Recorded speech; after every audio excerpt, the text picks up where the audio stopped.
Hello everyone, welcome to ATC, a teaching capsule.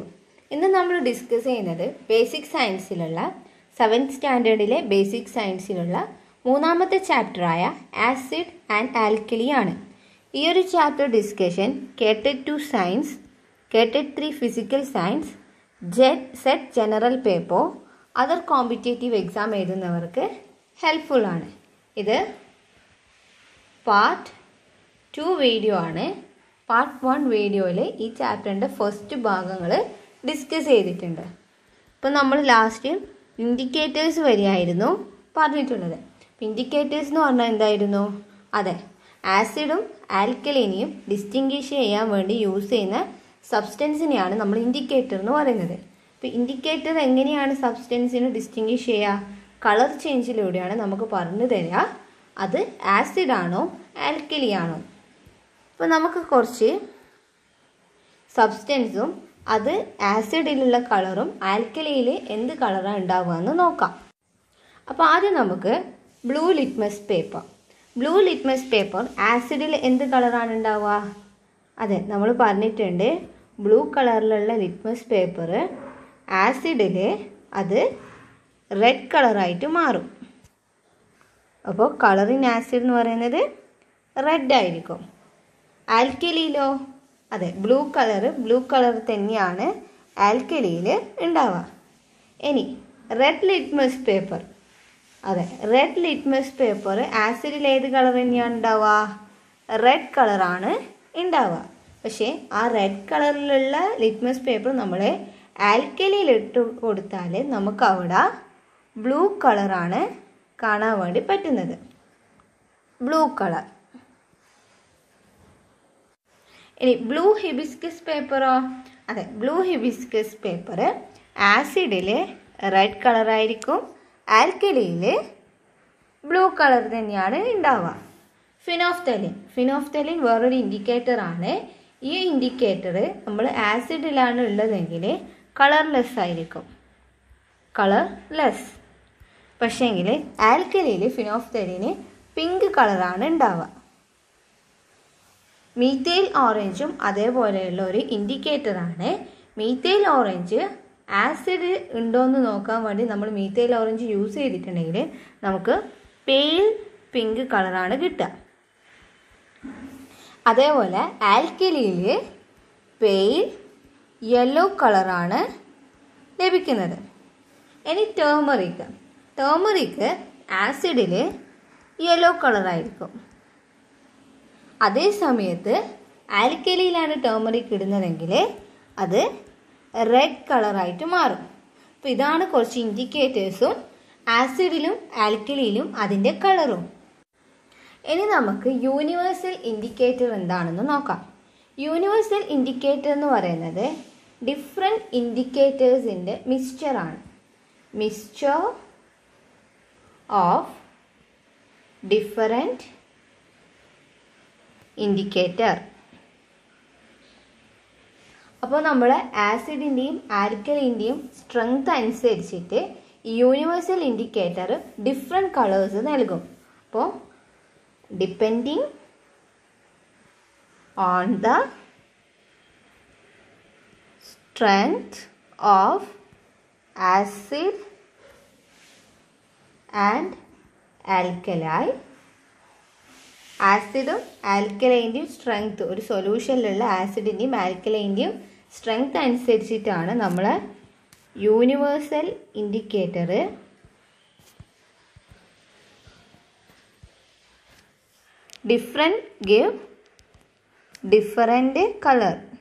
Different കളറാണ് നൽകുക. നല്ല സ്ട്രോങ് ആസിഡിന് വേറെ കളറായിരിക്കും, വീക്ക് ആസിഡിന് വേറെ കളറായിരിക്കും, അങ്ങനെ ഡിഫറെൻറ്റ് കളേഴ്സാണ് നൽകുന്നത്. അപ്പോൾ ഈ ഒരു കളർ നമ്മൾ കമ്പയർ ചെയ്യുക, ബോട്ടിലിൻ്റെ മേലെ ഒരു കളർ ചാർട്ട് ഉണ്ടാകും. ആ കളർ ചാർട്ട് വെച്ചിട്ടാണ് നമ്മൾ കമ്പയർ ചെയ്യുന്നത് എത്രമാത്രം അസിഡിക് ആണ് ആ സൊല്യൂഷൻ എന്നും എത്രമാത്രം ബേസിക് അല്ലെങ്കിൽ ആൽക്കലീൻ ആണ് സൊല്യൂഷൻ എന്നത് നമ്മൾ ആ ബോട്ടിൽ മേലുള്ള കളർ ചാർട്ട് വെച്ചിട്ടാണ് നമ്മൾ മനസ്സിലാക്കുന്നത്. ഇനി നമുക്ക് ന്യൂട്രലൈസേഷൻ എന്താണെന്ന് നോക്കാം. ന്യൂട്രലൈസേഷൻ എന്ന് പറയുന്നത് നമ്മളിപ്പം ആസിഡും ആൽക്കലിയും മിക്സ് ചെയ്തെന്ന് വിചാരിക്കുക. അപ്പോൾ അങ്ങനെ മിക്സ് ചെയ്താൽ ആ സൊല്യൂഷനിലെ ആ ആസിഡിൻ്റെ അസിഡിക് നേച്ചറും ആൽക്കലൈൻ്റെ ആൽക്കലൈൻ നേച്ചറും നഷ്ടപ്പെടും. എന്നിട്ട് അവിടെ സാൾട്ടും വാട്ടറും ഫോം ചെയ്യും. ഈ ഒരു പ്രോസസ്സിനെയാണ് നമ്മൾ ന്യൂട്രലൈസേഷൻ എന്ന് പറയുന്നത്. അതായത് അവിടെ ആസിഡിൻ്റെ സ്വഭാവം ഉണ്ടാവില്ല, ആൽക്കലൈൻ്റെ സ്വഭാവം ഉണ്ടാവില്ല. അപ്പം നമ്മൾ ആസിഡും ആൽക്കലിയും മിക്സ് ചെയ്തെന്ന് വിചാരിക്കുക. അങ്ങനെ മിക്സ് ചെയ്താൽ അവിടെ നമുക്ക് ഒരു സോൾട്ടും കിട്ടും പ്ലസ് വാട്ടർ. ഇതാണ് നമുക്ക് ലഭിക്കുന്നത്, സാൾട്ട് പ്ലസ് വാട്ടർ. അതായത് അസിഡിക് സൊല്യൂഷനും ആയിരിക്കില്ല, ആൽക്കലി സൊല്യൂഷനും ആയിരിക്കില്ല പിന്നെ ലഭിക്കുന്നത്. ഇപ്പോൾ ഒരു എക്സാമ്പിൾ പറയുകയാണെങ്കിൽ നമ്മൾ ആസിഡായിട്ട് ഹൈഡ്രോക്ലോറിക് ആസിഡ് എടുത്തെന്ന് വിചാരിക്കുക, HCl. അതേപോലെ ആൽക്കലി ആയിട്ട് സോഡിയം ഹൈഡ്രോക്സൈഡ് എടുത്ത്, NaOH എടുത്ത്. ഇത് രണ്ടും നമ്മൾ കമ്പൈൻ ചെയ്ത് കഴിഞ്ഞാൽ നമുക്കവിടെ ലഭിക്കുന്നത് സോഡിയം ക്ലോറൈഡും പ്ലസ് വാട്ടറുമാണ്. അപ്പോൾ ഈ സോഡിയം ക്ലോറൈഡ് എന്ന് പറയുന്നത് എന്താണ്? ഒരു കോമൺ സാൾട്ടാണ്. അപ്പോൾ ഇതാണ് ന്യൂട്രലൈസേഷൻ എന്ന് പറയുന്നത്. ഇനി കേരളത്തിലുള്ള സോയില് യൂഷ്വലി അസിഡിക് ആണ്. അതുകൊണ്ടാണ് നമ്മൾ എന്ത് അപ്ലൈ ചെയ്യുന്നത്? സോയിലിലേക്ക് ലൈം അപ്ലൈ ചെയ്യുന്നത്. അപ്പോൾ നമ്മൾ ലൈം എന്ന് പറയുന്നത് ആൽക്കലി നേച്ചറാണല്ലോ. അപ്പോൾ ഈ ലൈം നമ്മൾ സോയിലേക്ക് ആഡ് ചെയ്യുമ്പോൾ സോയിൽ അസിഡിക് ആണ്. അപ്പോൾ അവിടെ ന്യൂട്രലൈസേഷൻ സംഭവിക്കും. ഇനി നമുക്ക് pH വാല്യൂവിനെ കുറിച്ച് നോക്കാം. അപ്പോൾ pH വാല്യൂ എന്ന് പറയുന്നത് 1 to 14 വരെയാണ് ഉള്ളത്. 1 to 14 വരെയാണ് pH വാല്യൂ ഉള്ളത്. നമ്മൾ pH value pH paper use ചെയ്തിട്ടാണ് pH നോക്കുക. ഡിറ്റക്റ്റ് ചെയ്യാൻ pH പേപ്പർ യൂസ് ചെയ്തിട്ടാണ് നമ്മൾ നോക്കുന്നത്. അപ്പോൾ ഒരു സാധനത്തിൻ്റെ pH 7 ആണെങ്കിൽ നമ്മൾ പറയും ന്യൂട്രൽ ആണ്. അതായത് അത് ആസിഡിക്കും അല്ല ബേസിക്കും അല്ല എന്നാണ് പറയുക. അതായത് ആസിഡിക്കും അല്ല ആൽക്കലീനും അല്ല. അപ്പോൾ നമ്മൾ പ്യുവർ വാട്ടറൊക്കെ pH 7 ആണ് ഉള്ളത്. പ്യുവർ വാട്ടർ pH 7 ആണ്. അപ്പോൾ pH വാല്യൂ 7-നേക്കാളും കൂടുതലാണെങ്കിൽ, ഗ്രേറ്റർ ദാൻ 7 ആണെങ്കിൽ നമ്മൾ പറയും അത് ആൽക്കലൈൻ ആണെന്ന് പറയും. ആൽക്കലൈൻ അല്ലെങ്കിൽ ബേസിക് ആണെന്ന് പറയും. അഥവാ pH 7-നേക്കാളും ലെസ് ആണെന്ന് വിചാരിക്കുക. pH 7-നേക്കാളും ലെസ് ആണെങ്കിൽ നമ്മൾ പറയും അത് ആ ഒരു സൊല്യൂഷൻ അസിഡിക് ആണെന്ന് പറയും. അപ്പോൾ നമുക്ക് pH പേപ്പറിൽ മേലെ pH നോക്കുകയാണെങ്കിൽ നമ്മളൊരു സൊല്യൂഷനിൽ നമ്മൾ pH പേപ്പർ ഡിപ്പ് ചെയ്താൽ നമ്മളെ pH പേപ്പറിന് കളർ ചേഞ്ച് ഉണ്ടാവും. ആ കളർ ചേഞ്ച് നമ്മൾ ഇതേപോലെ ഒരു കളർ ചാർട്ട് ഉണ്ടാവും. ആ കളർ ചാർട്ട് വെച്ച് നോക്കും ഏത് കളറാണ് കിട്ടിയിട്ടുള്ളത്. എന്നിട്ട് നമ്മൾ പറയും അതെ ഇപ്പോൾ ഒരു റെഡ് കളറാണ് കിട്ടിയിട്ടുള്ളതെങ്കിൽ നമ്മൾ പറയും pH 4 ആണെന്ന് പറയും. ഇങ്ങനെയാണ് നമ്മൾ അസിഡിക്കും ബേസിക്കും നാച്ചുറ് ഡിറ്റക്റ്റ് ചെയ്യുന്നത്. ഇപ്പോൾ 2 സൊല്യൂഷൻ തന്നെന്ന് വിചാരിക്കുക. സൊല്യൂഷൻ എയും സൊല്യൂഷൻ ബിയും. എൻ്റെ pH എന്ന് പറയുന്നത് pH 5 ആണ്. ബിൻ്റെ pH എന്ന് പറയുന്നത് pH 1 ആണ്. അപ്പോൾ ഇതിൻ്റെ നാച്ചുർ എന്താണ്? അതെ, ഇതിൻ്റെ നാച്ചുർ എന്ന് പറയുന്നത് രണ്ടും അസിഡിക് ആണ്. നമുക്കറിയാം pH 7-നേക്കാളും താഴെയാണല്ലോ രണ്ടും. 5 ആണ് 1 ആണ്. അതുകൊണ്ട് തന്നെ നമ്മൾ പറയും ഇത് അസിഡിക് ആണെന്ന് പറയും. ഇതിൽ ഏതാണ് അസിഡിറ്റി കൂടുതലുള്ളത്? എ ആണോ ബി ആണോ? അതെ, അസിഡിറ്റി അല്ലെങ്കിൽ മോർ അസിഡിക് എന്ന് പറയുന്നത് ഇവിടെ ബി ആണ്. കാരണം ഇതിൻ്റെ pH ആണ് വളരെ കുറവ്, pH 1 ആണ് ഉള്ളത്. അതുകൊണ്ട് തന്നെ ഇതാണ് മോർ അസിഡിക്. ഇനി നമുക്ക് അസിഡിറ്റി എന്താണെന്ന് നോക്കാം. നമുക്കറിയാം നമ്മൾ അധികം അസിഡിറ്റി കാരണം ഡോക്ടേഴ്സിൻ്റെ അടുത്ത് പോവാറുണ്ട്. ഫുഡ് പ്രോപ്പറായിട്ട് ഡൈജഷനൊക്കെ നടക്കാറില്ല. ഇപ്പം നമ്മളെ സ്റ്റൊമക്ക് എന്ത് പ്രൊഡ്യൂസ് ചെയ്യുന്നുണ്ട്? ആസിഡ് പ്രൊഡ്യൂസ് ചെയ്യുന്നുണ്ട്. എന്തിനു വേണ്ടിയിട്ട് ആസിഡ് പ്രൊഡ്യൂസ് ചെയ്യുന്നത്? അതെ, ഡൈജഷൻ ഓഫ് ഫുഡ് ഡൈജസ്റ്റ് ചെയ്യാൻ വേണ്ടിയിട്ടാണ് നമ്മൾ സ്റ്റൊമക്ക് ആസിഡ് പ്രൊഡ്യൂസ് ചെയ്യുന്നത്. പക്ഷെ ചില സമയത്ത് നമ്മൾ ഫുഡ് എടുക്കാതിരിക്കുമ്പോൾ, ഫുഡ് നോട്ട് ടേക്കൺ പ്രോപ്പർലി, നമ്മൾ കറക്റ്റായിട്ട് ഫുഡ് എടുക്കാതിരിക്കുമ്പോൾ, അല്ലെങ്കിൽ വാട്ടർ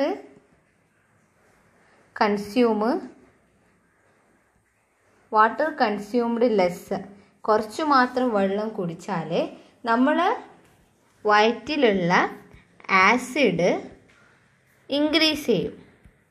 അങ്ങനെ ഇൻക്രീസ് ചെയ്താലാണ് നമുക്ക് അസിഡിറ്റി ഉണ്ടാകുന്നത്. അപ്പോൾ നമുക്ക് ഈ അസിഡിറ്റി കുറക്കാൻ വേണ്ടിയിട്ട് ഡോക്ടേഴ്സ് മരുന്നൊക്കെ തരും. അപ്പോൾ നമുക്ക് ആസിഡും അതിൻ്റെ യൂസസിനെ കുറിച്ചിട്ട് നോക്കാം. അപ്പം പല ടൈപ്പ് ആസിഡ് നമ്മൾ പഠിച്ചിട്ടുണ്ട്. അപ്പോൾ ആദ്യം നമുക്ക് വിനീഗർ നമ്മൾ പിക്കിൾസൊക്കെ ഇടാൻ വേണ്ടിയിട്ട്, അച്ചാറൊക്കെ ഇടാൻ വേണ്ടിയിട്ട് യൂസ് ചെയ്യാറുണ്ട്. സിട്രിക് ആസിഡ് ആണെങ്കിൽ സിട്രിക് ആസിഡ് ഫുഡ് പ്രിസർവ് ചെയ്യാൻ വേണ്ടിയിട്ട് യൂസ് ചെയ്യാറുണ്ട്. Food preservation. അതേപോലെ സോഫ്റ്റ് ഡ്രിങ്ക്സിലും നമ്മൾ സിട്രിക് ആസിഡ് യൂസ് ചെയ്യാറുണ്ട്. ഇനി നൈട്രിക് ആസിഡും സൾഫ്യൂരിക് ആസിഡും നമ്മൾ കെമിക്കൽ ഫെർട്ടിലൈസർ, പെയിൻറ്റ്, ഡൈ ഇതേപോലെയുള്ള സാധനങ്ങൾ ഉണ്ടാക്കാൻ വേണ്ടിയിട്ട് യൂസ് ചെയ്യാറുണ്ട്. ഉണ്ടാക്കുമ്പോൾ അതിലേക്ക് നമ്മൾ നൈട്രിക് ആസിഡും സൾഫ്യൂരിക് ആസിഡും യൂസ് ചെയ്യാറുണ്ട്. ഇനി സൾഫ്യൂരിക് ആസിഡ് നമ്മൾ ഓട്ടോമൊബൈൽ ബാറ്ററിയിൽ യൂസ് ചെയ്യാറുണ്ട്. ഓട്ടോമൊബൈൽ ബാറ്ററിയിൽ.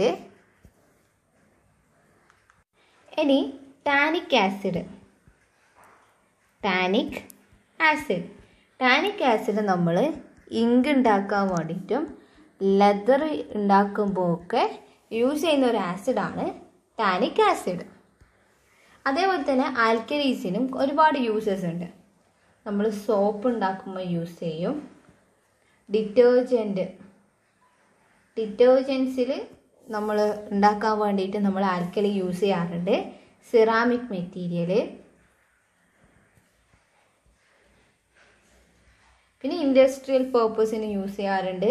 പിന്നെ വാട്ടർ പ്യൂരിഫിക്കേഷനും നമ്മൾ ആൽക്കലി യൂസ് ചെയ്യാറുണ്ട്. Water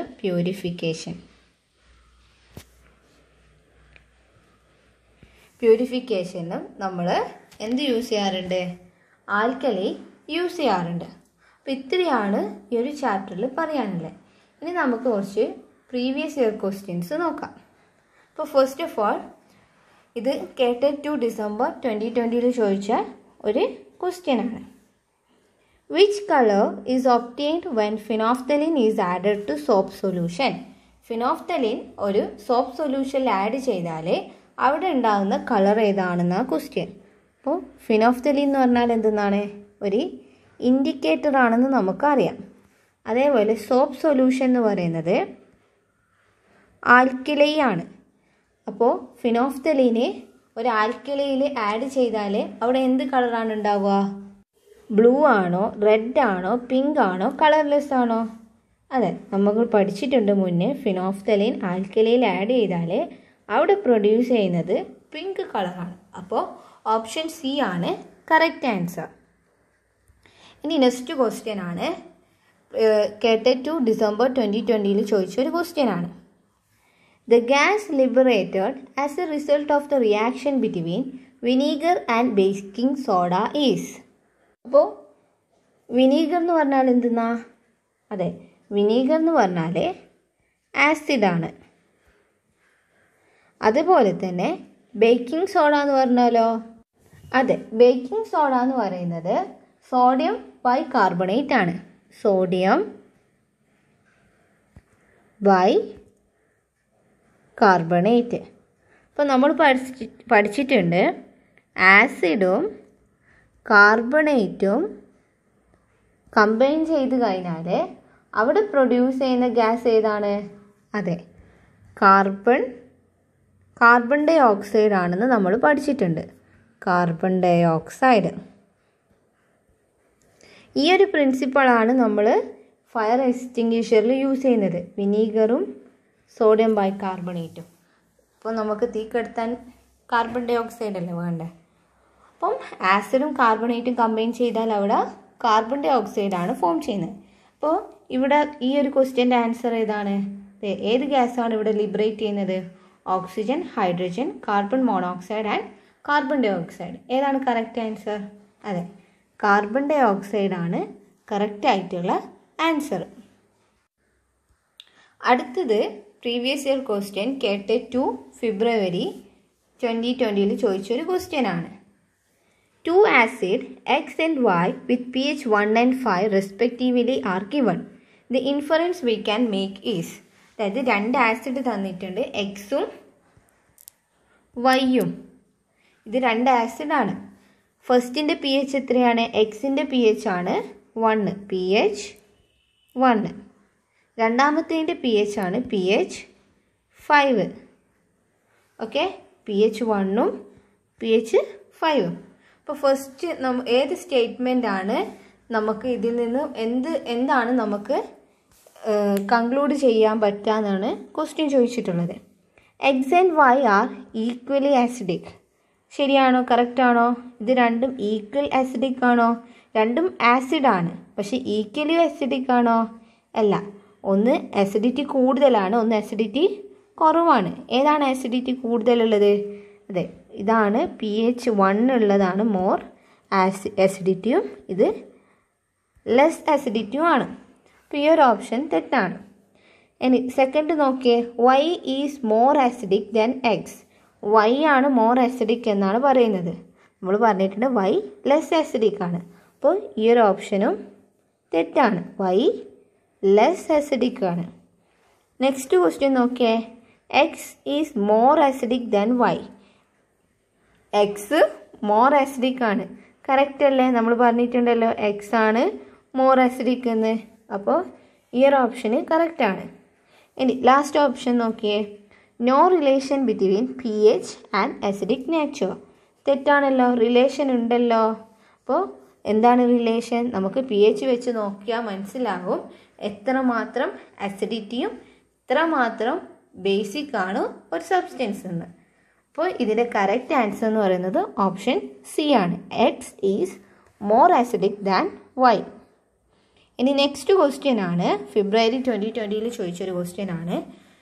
the metal which react with dilute HCl to liberate hydrogen gas is. ഏത് മെറ്റലുമായിട്ട് ഹൈഡ്രോക്ലോറിക് ആസിഡ് റിയാക്ട് ചെയ്താലാണ് നമുക്ക് ഹൈഡ്രജൻ ഗ്യാസ് ലഭിക്കുക എന്നുള്ളത്. അപ്പോൾ ഏതൊരു മെറ്റൽ പ്ലസ് HCl റിയാക്ട് ചെയ്താൽ, ഹൈഡ്രോക്ലോറിക് ആസിഡുമായിട്ട് റിയാക്ട് ചെയ്താൽ ഹൈഡ്രജൻ ഗ്യാസ് ലഭിക്കണം. അപ്പോൾ നമ്മൾ പഠിച്ചിട്ടുണ്ട് ഏത് മെറ്റലായിരുന്നു? അതെ, സിങ്ക് ഹൈഡ്രോക്ലോറിക് ആസിഡുമായിട്ട് റിയാക്ട് ചെയ്താൽ നമുക്ക് ഹൈഡ്രജൻ ഗ്യാസ് ലഭിക്കും. അപ്പോൾ ഇവിടുത്തെ കറക്റ്റ് ഓപ്ഷൻ എന്ന് പറയുന്നത് ഓപ്ഷൻ 4 ആണ്, സിങ്ക്. നെക്സ്റ്റ് ക്വസ്റ്റ്യൻ ആണ്, ഡസൻ ഷോ ആൽക്കലൈൻ നാച്ചർ. ഇതിലേതാണ് ആൽക്കലൈൻ നാച്ചർ ഷോ ചെയ്യാത്തത്? ആൽക്കലൈൻ അല്ലാത്തതെന്നാണ് question. Doesn't show alkaline nature. അപ്പോൾ ഇതിലെ 3 എണ്ണത്തിനെ കുറിച്ച് നമുക്ക് അറിയാം. അതാണ് ഒന്നാമത്തത് sodium hydroxide solution. Sodium hydroxide സൊല്യൂഷനാണ് കോസ്റ്റിക് സോഡ. ഇത് നമ്മൾ ലബോറട്ടറിയിൽ യൂസ് ചെയ്യുന്നതാണെന്ന് പറഞ്ഞിട്ടുണ്ട്. അതേപോലെ ലൈം വാട്ടർ എന്ന് പറയുന്നത് കാൽഷ്യം ഹൈഡ്രോക്സൈഡ് ആണ്. Calcium hydroxide. ലിക്വിഡ് അമോണിയോ? അതെ, ലിക്വിഡ് അമോണിയം എന്ന് പറയുന്നത് അമോണിയം ഹൈഡ്രോക്സൈഡ് ആണ്. ഇത് മൂന്നും ആൽക്കലൈൻ സ്വഭാവം കാണിക്കുന്നതാണെന്ന് നമുക്കറിയാം. അപ്പോൾ റിമൈനിങ് ആയിട്ടുള്ള ഓപ്ഷൻ എന്ന് പറയുന്നത് അമോണിയം ക്ലോറൈഡ് മാത്രമാണ്. അപ്പോൾ അമോണിയം ക്ലോറൈഡ് ആണ് ഇതിൽ കറക്റ്റ് ആൻസർ. അപ്പോൾ അമോണിയം ക്ലോറൈഡ് അസിഡിക് നേച്ചറാണ് ഷോ ചെയ്യുന്നത്. അപ്പോൾ ഇത്രയാണ് ഈ ഒരു വീഡിയോയിൽ പറയാനുള്ളത്. ഈ ഒരു വീഡിയോ ഇഷ്ടപ്പെട്ടിട്ടുണ്ടെങ്കിൽ ലൈക്കും ഷെയറും സബ്സ്ക്രൈബും ചെയ്യുക. ഇതിന് മുന്നേ ഈ പാഠത്തിൻ്റെ പാർട്ട് 1 വീഡിയോ അപ്ലോഡ് ചെയ്തിട്ടുണ്ട്. അത് കാണാത്തവർ അതും കാണുക. That's all for today. Thank you everyone.